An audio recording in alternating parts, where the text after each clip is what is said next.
Südamlikud tervitused, armsad valgusolendid ja tere tulemast taas Valguse kanalile. Mina olen Kaia-Liisa Reinut. Ja täna jätkame veel küsimuste vastustega. Ja see on juba tänaseks kolmas küsimuste vastuste video. Kui sa ei ole varasemad vaadanud, siis soovitan minna Valguse kanalile ja vaadata neid varasemad videosid. Ja kui sa üldse esimest korda satud Valguse kanali videosid vaatama, siis soovitan võtta Valguse kanalilt otsi üles esitlusloend ja vaata kõik videod algusest lõpuni ära, siis sa saad üldse aru, millest me siin räägime. Nii et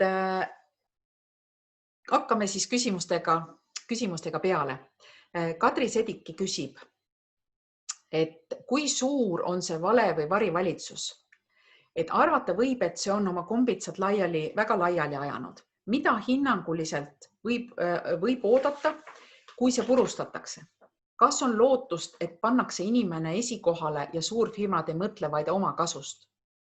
Näiteks loodan, et Monsanto sugused, kes kasutavad GMO-d, keelustatakse. Varivalitsus.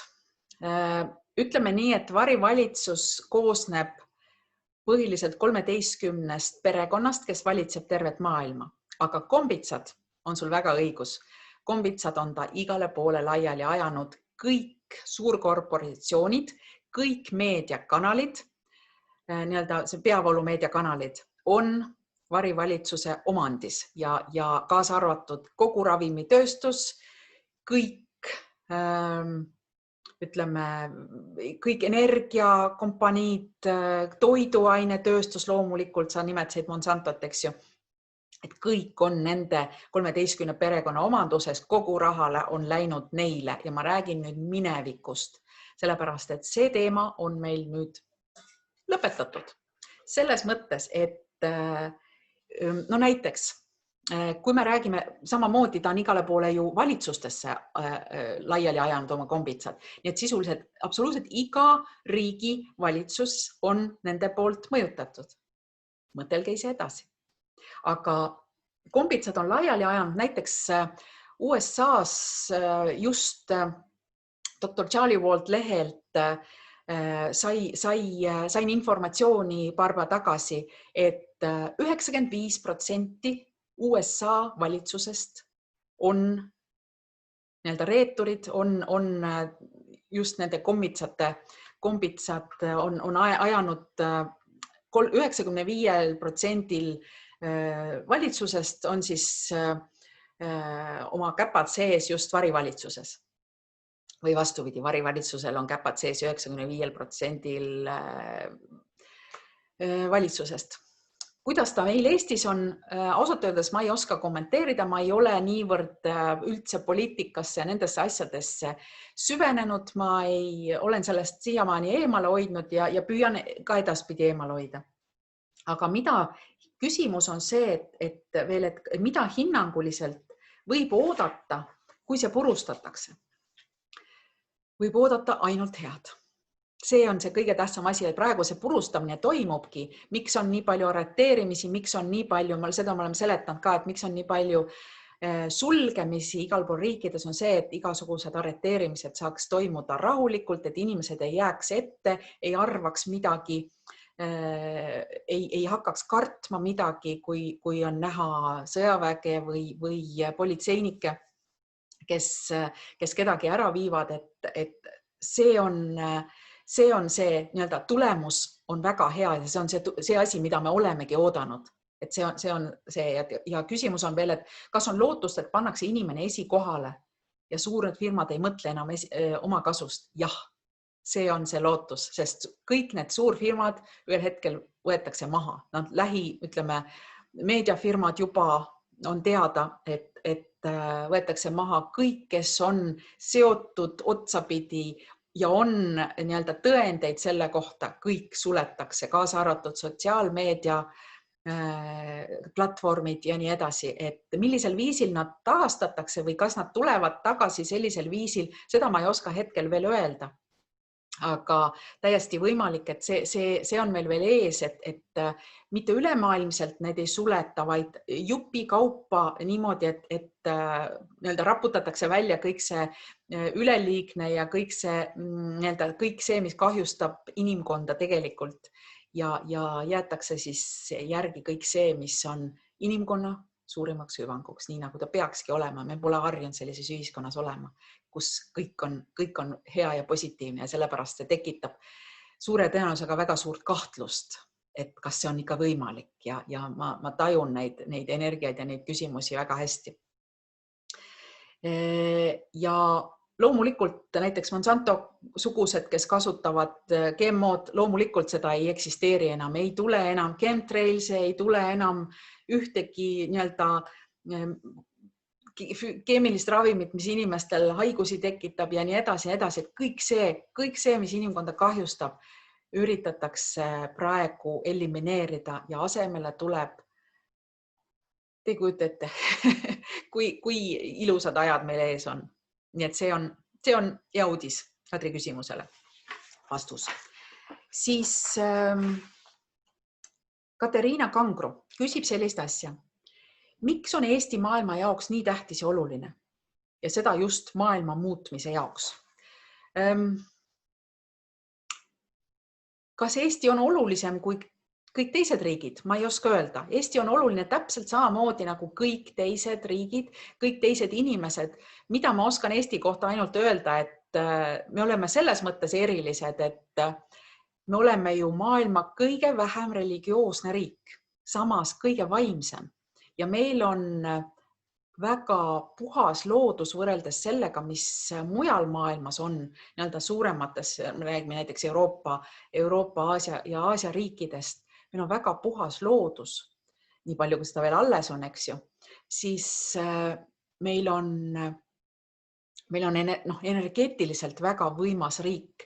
Meil on väga palju väekohti ja tänu sellele need inimesed, kes oskavad neid väekohti kasutada ja oma väge suurendada, siis neid inimesi on rahvaarvu suhtes Eesti riigis kõige rohkem maailmas. Ja sellepärast Soome on teine muide. Ma ei oskagi öelda, kumb esikohal on, kas Eesti või Soome, aga see piirkond. Ja sellepärast me oleme erilised, aga me ei ole selles mõttes jälle erilisemad kui teised riigid. Et me oleme täpselt, kõik inimesed on täpselt sama võrdsed ja sama olulised. Ja kolmas küsimus, või on see juba 4. Ergo Omenov küsib, et milliseid eestikeelseid valguse kanalid sa ise jälgid ja on sul võimalik lisada YouTube'i lingid alla.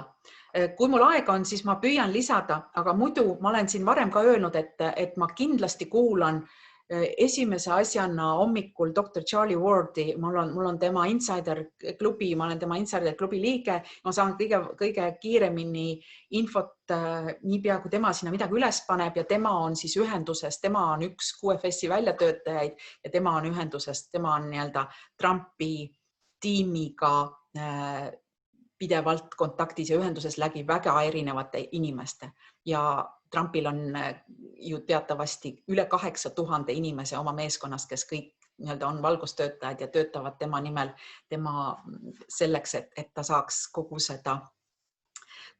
seda varivalitsust maha võtta ja vastavalt siis ette antud, mitte antud, vaid loodusstsenaariumile seda kõike teostada.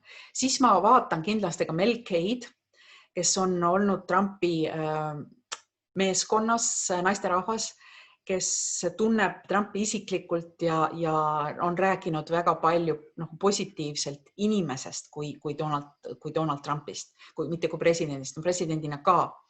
Siis ma vaatan kindlasti Jason Shurkat ja siis kõiki, mis on Galactic Federation of Light, nende kanaldusi üle maailma ka, sellepärast, et seal on tuhandeid, kümned tuhanded inimesi kanaldavad seda, aga mul on teatud kohad, kus ma seda saan.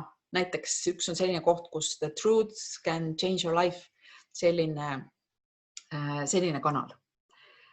Et just, ja üks küsimus siis veel võtan, et ilusa lang tähed ja kuu. küsib,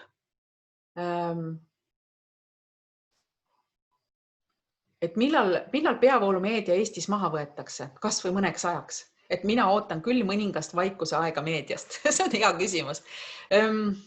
Ma ütlen ausalt, ega mina ei tea ja ma kuupäevi selle koha pealt ei tea, ma ainult ootan õige pea, ütleme nii.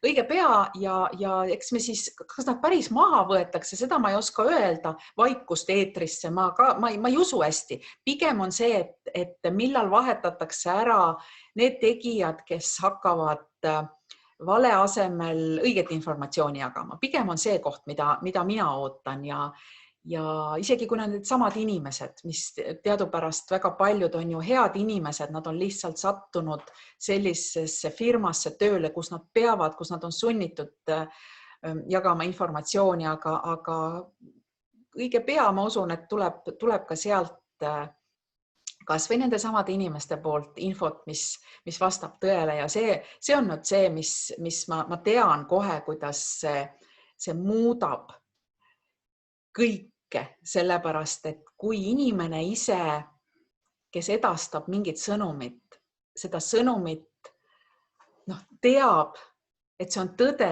ja teab nagu, kui head või kui positiivset infot see sõnum sisaldab, siis see mitte ainult ei tõsta seda inimest energeetiliselt, vaid kõiki neid, kes selle sõnumi vastu saavad.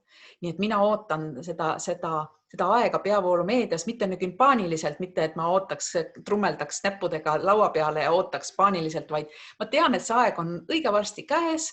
Ma ootan, kuidas see avaldub, kuidas kogu see protsess hakkab välja nägema. See on põnev, seda on põnev jälgida. Ma ei pea teadma kõiki detaile, mind ei huvita ka ausalt öeldes, et kuidas see täpselt. Ma olen sellisest kontrollivajadusest välja kasvanud. Ma kunagi olen olnud selline, et ma tahan väga täpselt teada, kuidas asjad on, kuidas nad hakkavad olema, siis ma saan selline mõtlemine põhineb, minul vähemalt põhines hirmul. Hirmul põhinev, siis tekkis vajadus olukorda või inimesi või sündmusi kontrollida kas või läbi faktide selleks, et tunda ennast kuidagi turvaliselt. Aga täna ma tunnen ennast täiesti ilma faktideta ka turvaliselt. Ma tean, kuhu me välja jõuame. Ma tean, mis on selle kõige taga. Ma ei tea seda stsenaariumit täpselt. Ja eks siis ole näha. Eks me saame pärast siis kuupäevad paika panna, kui me hakkame uut ajalugu üles kirjutama ja millal midagi toimus, et see on põnev, see on ülimalt põnev ja mul on väga hea meel, et me kõik koos saame sellel ajastul olla ja elada ja kõike seda kogeda. Nii et tänaseks mina lõpetan, õige pea kohtume taas Alguse kanalil.